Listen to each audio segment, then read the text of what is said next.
yaşaya bilmem. Sensiz döze bilmirəm, sensiz yaşaya bilmem.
Her il bugünü bayram edir halkımız azad.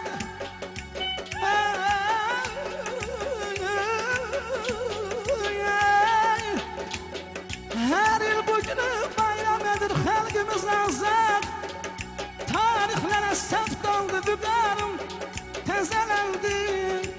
Kızlar bürünüp algı başa işme nazile. Kızlar bürünüp algı başa işme nazile. Könlüm seven aşık diyen yarım tezelen geldi.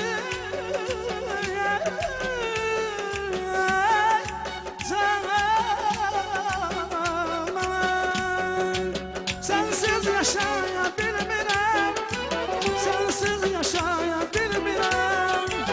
Ben sensiz yaşaya bilmem, sensiz ben yaşaya bilmem. Sensiz yaşaya bilmem, sensiz yaşaya bilmem. Sensiz yaşaya bilmem, sensiz döze bilmirəm. Sensiz yaşaya bilmirəm, sensiz ben döze bilmirəm. Sensiz yaşaya bilmirəm, sensiz ben döze bilmirəm. Teşekkürler Necip Bey, minnettarıq, çok sağ olun.